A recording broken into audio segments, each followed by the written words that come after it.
जी।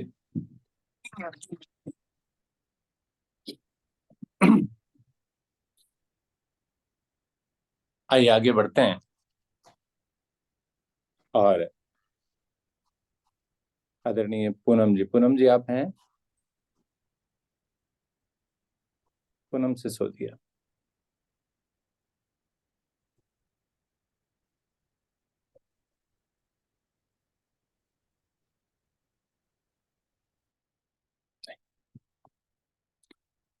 चलिए, पूनम सिसोदिया अभी उपलब्ध नहीं है।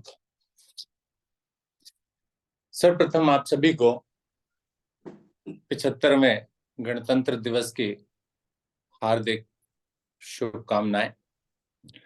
और जैसा कि आप सभी को मालूम है कि गणतंत्र दिवस क्यों मनाया जाता है। गणतंत्र दिवस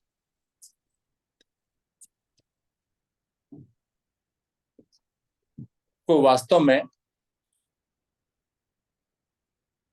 संविधान दिवस भी कहा जाता है। 26 जनवरी के दिन 1950 में भारत का अपना बनाया हुआ संविधान लागू हुआ था। उससे पहले अंग्रेजों द्वारा बनाया गया संविधान जो था वो भारत के अंदर चलता था।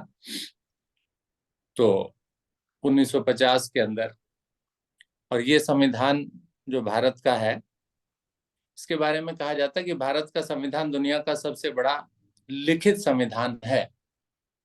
और इसको जब बनाया गया था तो 2 साल 11 महीने 18 दिन का समय लगा था इसे तैयार करने में। 26 जनवरी 1950 को इसको लागू किया गया और आज हम 75वां संविधान दिवस या गणतंत्र दिवस मना रहे हैं। अगर आपसे पूछा जाए तो क्या होता है इस दिन, तो मजाक में कुछ लोग कह देते हैं कि इस दिन की तो छुट्टी होती है। ठीक है ना? तो उस छुट्टी का भी अपना एक महत्व है कि आप उस दिन या इस दिन देशमयी हो जाइए। देश के प्रति आपके जो कर्तव्य हैं, अधिकार तो सबको मालूम है, उन कर्तव्यों के प्रति भी आप जागृत रहिए। और इस वर्ष का जो थीम है, हर वर्ष थीम रखा जाता है विकसित भारत। है बेटा, स्कूल में कार्यक्रम है आज बेटा।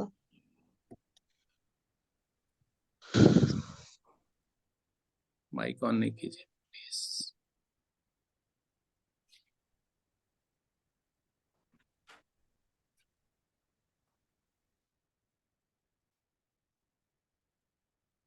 इस वर्ष का थीम, जैसा कि मैंने बताया, विकसित भारत और भारत लोकतंत्र के मृतका। तो संविधान को अपनाने की याद में इसको हम लोग मनाया करते हैं। और इस दिन आपको मालूम है कि राजपथ, जिसे अब नाम बदल करके कर्तव्य पथ भी रखा गया, उस कर्तव्य पथ पर एक परेड का आयोजन किया जाता है। और उस गणतंत्र दिवस की परेड में देश की सैन्य क्षमता को दर्शाया जाता है। विभिन्न राज्यों की झांकियां होती हैं जो भारत के समृद्ध होने की परंपरा को प्रदर्शित करती हैं, सांस्कृतिक विरासत को प्रदर्शित करती हैं। देश की विभिन्न उपलब्धियां जो भी हैं उनको भी उसी कर्तव्य पथ पर दर्शाया जाता है। और इसके अतिरिक्त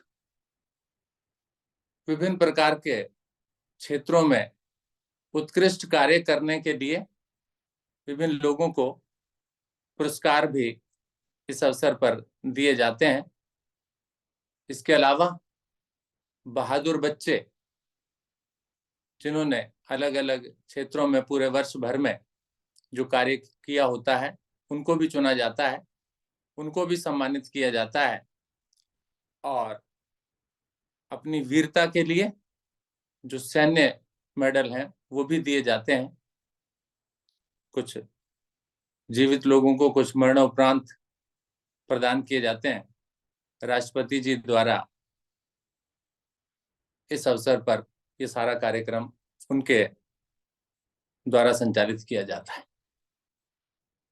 स्वतंत्रता दिवस यानी 15 अगस्त जिसे हम कहते हैं वो तो प्रधानमंत्री के नियंत्रण में होता है, लेकिन ये राष्ट्रपति के द्वारा जो है ये संचालित किया जाने वाला कार्यक्रम होता है। और इसके अलावा एक चीज चलिए नई और बता दूं, वैसे तो मालूम होगा बहुत सारे लोगों को कि 15 अगस्त पर यानी स्वतंत्रता दिवस पर ध्वजारोहण किया जाता है। ध्वज को नीचे से ऊपर की ओर चढ़ाया जाता है, क्योंकि 15 अगस्त से पहले 15 अगस्त 1947 से पहले भारत के अंदर अंग्रेजों का ध्वज लहराता था, तो उसको उतारा जाता है और इसको ऊपर चढ़ाया जाता है और ऊपर ले जाकर के फिर उसको खोला जाता है, तब उससे पुष्प गिरते हैं। जबकि 26 जनवरी के दिन ऐसा नहीं होता है। 26 जनवरी के दिन या गणतंत्र दिवस के दिन जो ध्वज को फहराने का कार्यक्रम होता है उसमें ध्वज ऊपर ही बंधा होता है, केवल उसको वहीं खोला जाता है। ठीक है ना? तो ध्वजारोहण में भी यानी ध्वज फहराने में भी अंतर है स्वतंत्रता दिवस और गणतंत्र दिवस। चलिए, तो ये तो जानकारी आपको गणतंत्र दिवस के बारे में दी गई। आपको मालूम होगी और भी अधिक जानकारी आप खोज सकते हैं। आज गूगल बहुत परफेक्ट आपको जानकारी देता है, तो आप उस नेटवर्क के माध्यम से और जानकारियां भी एकत्रित कर सकते हैं। चलिए, आज के कार्यक्रम को और आगे बढ़ाते हैं। सबसे पहले मंजू एबट जी एक बहुत ही खूबसूरत देशभक्ति गीत लेकर आ रही हैं आपके सामने। तो मंजू जी ही बताएंगे कि क्या है वो गीत। मुझे डिस्क्लोज नहीं करना, मुझे नहीं बताना है। तो मंजू जी, स्वागत है आपका।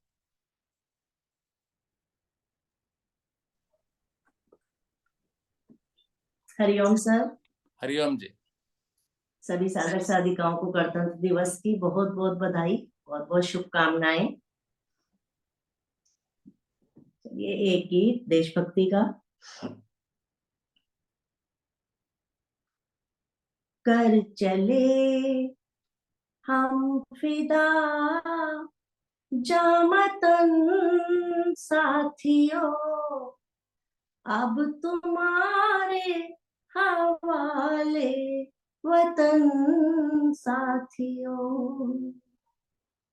कर चले हम फिदा जामतन साथियों, अब तुम्हारे हवाले वतन साथियों। सांस थमती गई, नब्ज जमती गई, फिर भी बढ़ते कदम को ना रुकने दिया।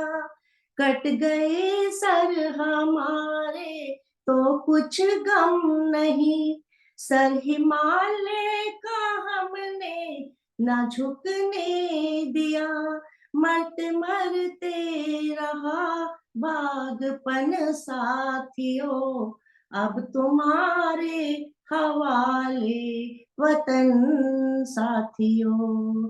कर चले हम फिदा जामतन साथियों, अब तुम्हारे हवाले वतन साथियों। जिंदा रहने के मौसम बहुत है मगर जान देने की रुत रोज आती नहीं। हुस्न और इश्क दोनों को रुसवा करें। वो जवानी जो खून में नहाती नहीं, आज धरती बनी है दुल्हन साथियों।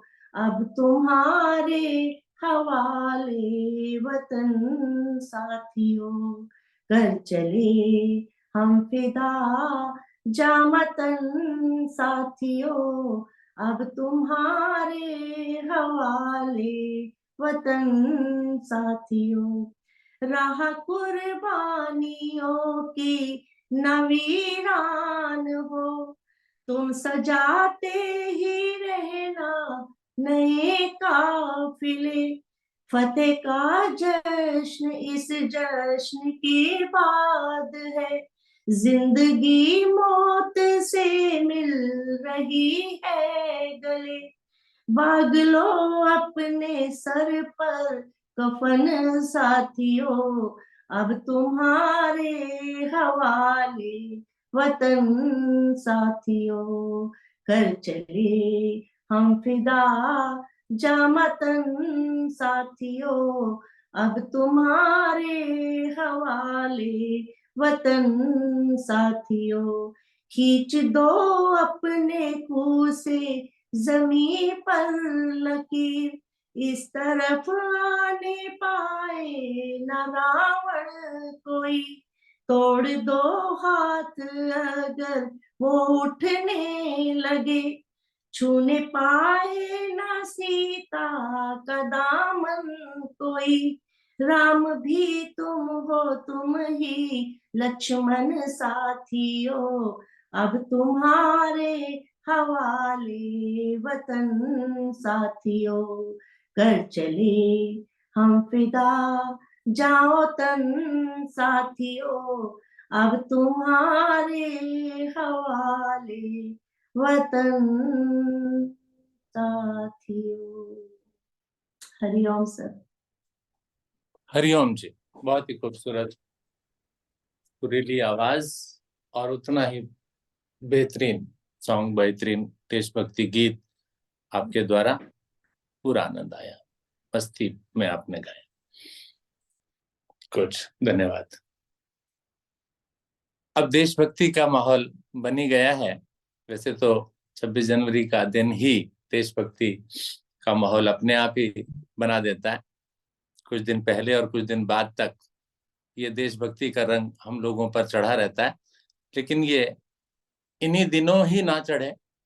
पूरे वर्ष भर देशभक्ति अगर हमारे अंदर उपस्थित हो तो देश हमारा बहुत तेजी के साथ प्रगति करेगा, क्योंकि अपने खून में ही अगर हम देशभक्ति रखेंगे, या कोई भी देश अगर उसके नागरिक अपने देश के प्रति समर्पित होंगे, तो तभी देश जो है वो प्रगति करेगा या और ज्यादा तेजी के साथ प्रगति करेगा।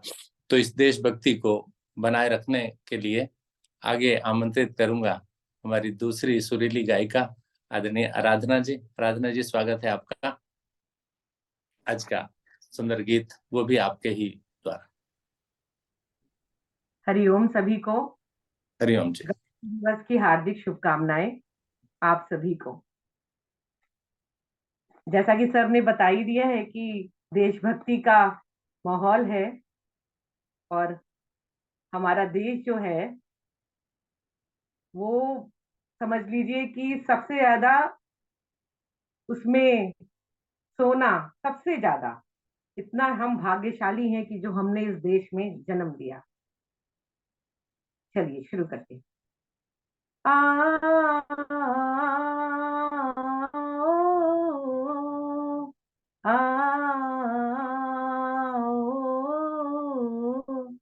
मेरे देश की धरती,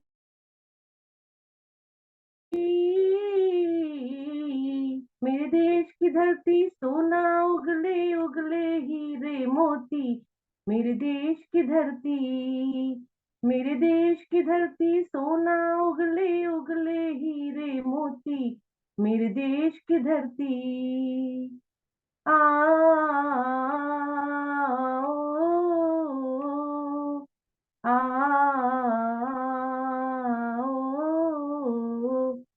बैलों के गले में जब घुंघरू जीवन का राग सुनाते हैं, जीवन का राग सुनाते हैं, गम को सुदूर हो जाता है, खुशियों के कमल मुख मुस्काते हैं, खुशियों के कमल मुस्काते हैं। ओ ओ सुन के रहट की आवाजें, सुन के रहट की आवाजें, यूं लगे कहीं शहनाई बजे, यूं लगे कहीं शहनाई बजे, आते ही मस्त बहारों में दुल्हन की तरह हर खेत सजे, दुल्हन की तरह हर खेत सजे। मेरे देश की धरती सोना उगले उगले हीरे मोती, मेरे देश की धरती, मेरे देश की धरती। ओ आ ओ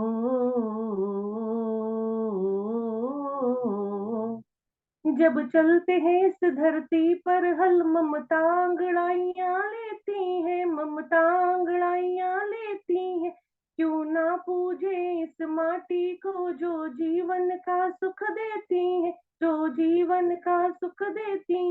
ओ ओ इस धरती पे मैंने जन्म लिया, इस धरती पे मैंने जन्म लिया, उसने ही पाया प्यार तेरा, जहां अपना पराया कोई नहीं, जहां अपना पराया कोई नहीं है, सब पे माँ उपकार तेरा है, सब पे माँ उपकार तेरा। मेरे देश की धरती सोना उगले उगले हीरे मोती, मेरे देश की धरती, मेरे देश की धरती, मेरे देश की धरती सोना उगले उगले हीरे मोती, मेरे देश की धरती, मेरे देश की धरती। ये बाग है गौतम नानक का, खिलते हैं अमन के फूल यहाँ, खिलते हैं अमन के फूल यहाँ। गांधी सुभाष, गांधी सुभाष टैगोर तिलक, ऐसे है चमन के फूल यहाँ, ऐसे है चमन के फूल यहाँ। रंग हरा हरी सिंह नलवे से, रंग हरा हरी सिंह नलवे से, रंग लाल है लाल बहादुर से, रंग लाल है लाल बहादुर से। रंग बना बसंती भगत सिंह, रंग बना बसंती भगत सिंह, रंग अमन वीर का, रंग अमन कबीर जवाहर से। मेरे देश की धरती सोना उगले उगले हीरे मोती, मेरे देश की धरती, मेरे देश की धरती, मेरे देश की धरती सोना उगले उगले हीरे मोती, मेरे देश की धरती, मेरे देश की धरती। धन्यवाद सर, थोड़ा सा गाना बहुत खींचने वाला था। नहीं, बहुत बढ़िया, बहुत सुंदर। बहुत कम समय में आपने इसको तैयार किया, तो ज्यादा समय भी हम नहीं दे पाए आपको, लेकिन आपने बहुत अच्छा निभाया इसे। कोई नहीं, इसी प्रकार से अभ्यास और करते रहिए और निखार आता जाएगा आप में। बहुत बढ़िया, बहुत बहुत धन्यवाद आपका। चलिए और आगे बढ़ते हैं। देशभक्ति का ये माहौल बना हुआ है और इस पर थोड़ी सी चर्चा के लिए आमंत्रित करूंगा आदरणीय के.बी. मल्होत्रा जी को। आदरणीय के.बी. मल्होत्रा, देश के विकास के विभिन्न पहलुओं पर चर्चा। आज हमारा देश बहुत तेजी के साथ प्रगति कर रहा है, तो उसके विकास के पर चर्चा करने के लिए आदरणीय के.बी. मल्होत्रा जी, आप सभी बड़े ध्यान से सुनिएगा, इसको इग्नोर नहीं कीजिए। जो चर्चा होती है ना, चर्चा बड़ी नॉलेज वाली होती है, इसको आप सुनिए और जानकारी एकत्रित कीजिए और उसी प्रकार से देश के बारे में जानिए। आदरणीय मल्होत्रा जी, स्वागत आप। नमस्कार। सभी साथियों को गणतंत्र दिवस की हार्दिक शुभकामनाएं। और अपने देश को आगे बढ़ाने में सभी लोग अपना सहयोग करते रहें, जिस प्रकार से भी कर सकते हैं। हम योग करके अपने देश को आगे बढ़ा सकते हैं। तो क्योंकि उससे हमारी जो स्वास्थ्य पर कम खर्चा होता है, तो उससे ही कर सकते हैं। तो आज जैसे सरकार आदेश था कि भारत के विकास के विभिन्न पहलुओं पर चर्चा करने के लिए मुझे टॉपिक दिया गया था, तो उसके बारे में थोड़ी सी चर्चा कर लेते हैं। मैं कोई आंकड़ों जाल नहीं फैलाना चाहता, सिंपल साधारण भाषा में अपनी बात रखना चाहता हूँ। जैसे आप सब जानते हैं, भारत 1947 में स्वतंत्र हुआ था। 1947 में जो अर्थव्यवस्था थी बहुत ही जीर्ण शीर्ण थी, समझो नहीं थी, क्योंकि ये पार्टीशन हुआ था। देश पूरी तरीके से दंगों में झुलस रहा था और अर्थव्यवस्था बिल्कुल चरमराई हुई थी। तो किसी भी देश के विकास के लिए सबसे जरूरी है कि अर्थव्यवस्था का मजबूत होना। और उस समय अर्थव्यवस्था के साथ साथ शिक्षा भी बहुत जरूरी होती है। शिक्षा भी उसमें स्तर बहुत कम था, स्कूल कॉलेजेस नहीं थे, बड़े बड़े आईटीआई या एमबीबीएस इंजीनियरिंग कॉलेज तो कोई था ही नहीं। और भारत को लगातार 1971-72 तक युद्धों की आग में झुलसना भी पड़ा, जिससे चलते 71-72 तक जो विकास था वो बहुत तेजी से नहीं हो पाया। और उसके बाद भारत ने रफ्तार पकड़ी और आज भारत जो विकसित तस्वीर है वो पूरे विश्व में भारत का पर्चा डंका बज रहा है, आप सब जानते हैं। अगर बात करें कृषि की, तो उस समय जब हम छोटे थे तो हमें पढ़ाया था, तो भारत एक कृषि प्रधान देश है, क्योंकि भारत में से 70-80% लोग कृषि के व्यवसाय से ही जुड़े थे, कृषि के ऊपर डिपेंडेंट उनकी रोजी रोटी। तो विकसित राष्ट्र होने जरूरी था कि हम कृषि प्रधान देश से अपने तमगे से बाहर आए, क्योंकि सिर्फ कृषि से देश नहीं चलता। बहुत जरूरी है उद्योग हो, नौक सर्विस सेक्टर अच्छा हो, तो ये सब बहुत जरूरी था। हालांकि आज बात करें तो कृषि में जो पहले हमारे किसानों और आज के किसानों में बहुत फर्क है। आज के जो किसान हैं उनके पास सारी उच्चतम तकनीकें अवेलेबल हैं, ट्रैक्टर से खेती होती है, काफी खाद्य पदार्थ हैं, जिससे कि प्रोडक्शन अब बहुत बढ़ गई है। अभी पहले जब आपको याद होगा 1965 में लाल बहादुर शास्त्री जी को, हमारे जो आदरणीय प्रधानमंत्री थे, उनको ये गेहूं के लिए भी मुहिम चलानी पड़ी।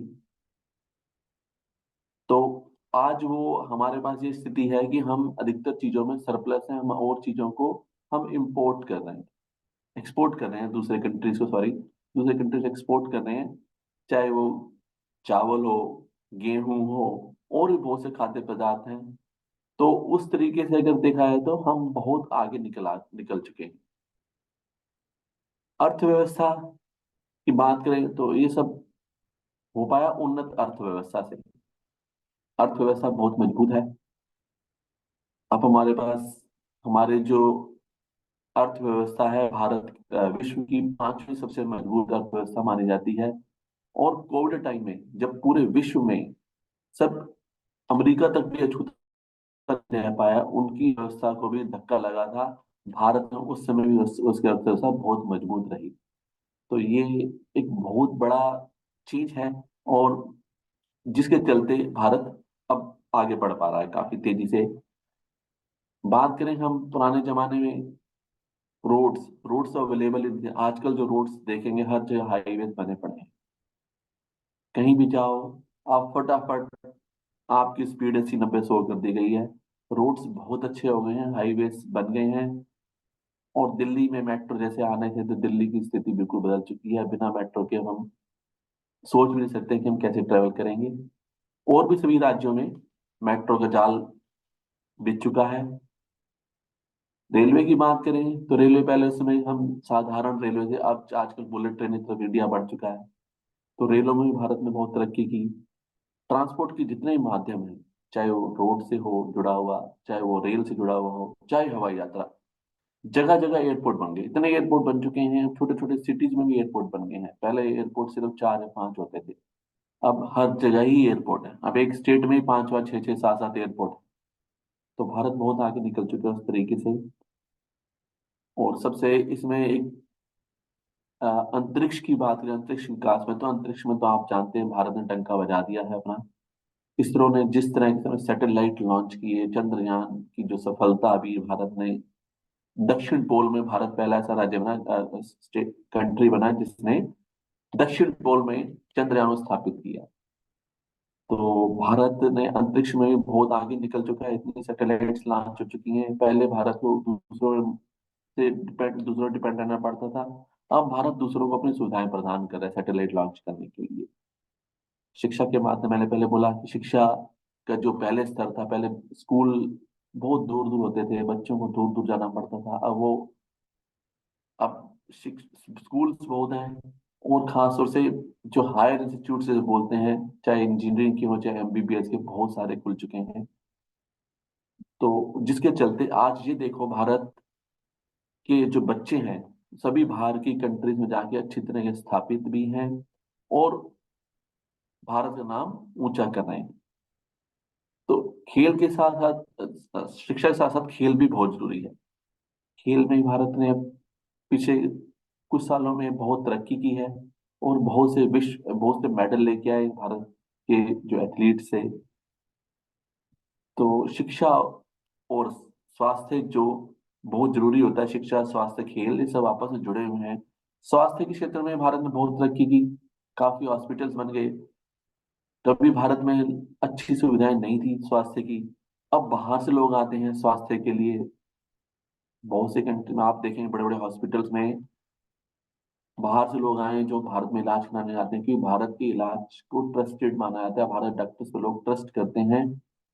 भारत में स्वास्थ्य सेवाएं काफी डिपेंडेबल बन गई हैं। तो ये सब हमारा जो विकास का सूचक है कि हम कितना आगे निकल चुके हैं। तो इसी तरीके से अपने देश को आगे बढ़ाना है हम सब ने मिलकर, और अपने देश को और ऊंचाई तक स्थापित करना है। धन्यवाद। जय हिंद।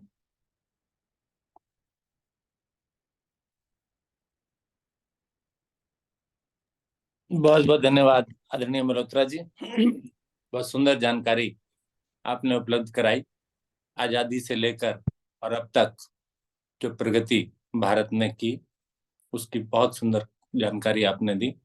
तो ये सब जानकारियां आप सभी लोगों के पास एकत्रित होनी चाहिए, और साथ ही साथ आपका भी सहयोग इसके अंदर बना रहे, इसके लिए आप भी सहयोग करें, क्योंकि आप देश के नागरिक हैं, आप और हम सभी देश के नागरिक हैं, और हमारी आने वाली पीढ़ियां, उनको भी हम शिक्षा या और भी अन्य सुविधाएं जो हैं, जो कि देश में उपलब्ध हैं, उनको देकर के देश की प्रगति के मार्ग पर आगे बढ़ाएं।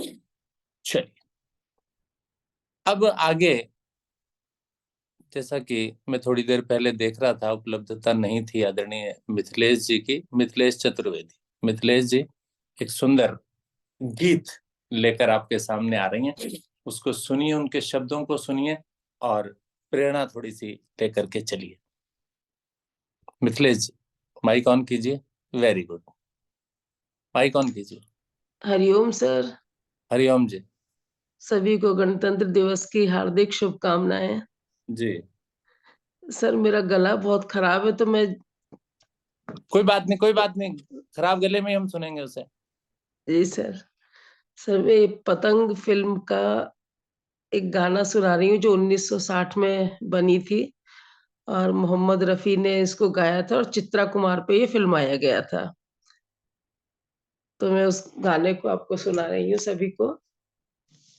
ये दुनिया पतंग नित बदले ये रंग, कोई जाने न उड़ाने वाला कौन है। ये दुनिया पतंग नित बदले ये रंग, कोई जाने न उड़ाने वाला कौन है। सब अपनी उड़ाए और जान न पाए, कल किसकी उड़े किसकी कट जाए। सब अपनी उड़ाए और जान न पाए, कब किसकी उड़े किसकी कट जाए। यह किसको पता कब बदले हवा, यह किसको पता कब बदले हवा। और डोर इधर से उधर हट जाए, वो डोर या कमान या जमी आसमान, कोई जाने ना बनाने वाला कौन है। ये दुनिया पतंग नित बदले ये रंग, कोई जाने ना उड़ाने वाला कौन है। ये दुनिया पतंग नित बदले ये रंग, कोई जाने ना उड़ाने वाला कौन है। उड़े अकड़ अकड़ धन वालों की पतंग, सब देखा है गरीब से पेच लड़े। उड़े अकड़ अकड़ धन वालों की पतंग, सदा देखा है गरीब से पेच लड़े। है गुरूर का हुजूर सर नीचा सदा, जो भी जितना उठाए उसे उतनी पड़े। है गुरूर का हुजूर सर नीचा सदा, जो भी जितना उड़ाए उसे उतनी पड़े। किसका गुमान भला करे इंसान, किसका गुमान भला करे इंसान, जब जाने न बनाने वाला कौन है। किसका गुमान भला करे इंसान, जब जाने न बनाने वाला कौन है। ये दुनिया पतंग नित बदले ये रंग, कोई जाने ना उड़ाने वाला कौन है। ये दुनिया पतंग नित बदले ये रंग, कोई जाने ना उड़ाने वाला कौन है। धन्यवाद सर। हरिओम। हरिओम जी, बहुत बढ़िया, बहुत ही सुंदर। पूरी मेहनत की आदरणीय मिथिलेश जी ने, पूरा आनंद आया। और आप सभी ने भी बड़े ध्यान से इन शब्दों को सुनिए। बहुत ही पहले बोल दी गई ये बातें जो आज सभी के सामने आ रही हैं, ठीक है ना, कि किसी को नहीं मालूम कि इस पतंग को, यानी जीवन रूपी पतंग को उड़ाने वाला कौन है, कब किसकी कट जाए, कब किसकी पेच लड़ करके कट जाए। बहुत ही आनंद आया। और मिथिलेश जी को कल मैंने ये दिया था, मिथिलेश जी बोले सर मैं नहीं कर पाऊंगी। मैंने कहा मिथिलेश जी आपको करना है, ठीक है ना। तो गला मेरा बैठा हुआ, मैंने कहा कोई बात नहीं, बैठे हुए गले में ही हम आपसे सुनेंगे। तो बहुत आनंद आया, और आपको भी पूरा आनंद आया होगा। और उनके शब्दों को लेकर के बड़े गौर से सुनिए। आप दोबारा सुनना चाहें तो सुन सकते हैं बाद में, तो पूरा मजा आए। धन्यवाद मित्रेश जी।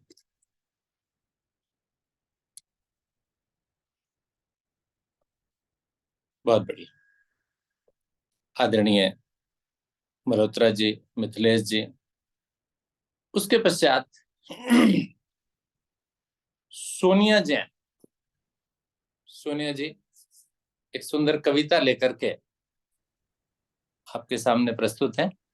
सोनिया जी अपनी कविता का विषय भी बताइए, और क्या उसमें दर्शाया जा रहा है, बताया जा रहा है, उस बारे में भी आप चर्चा कीजिए। स्वागत है आपका।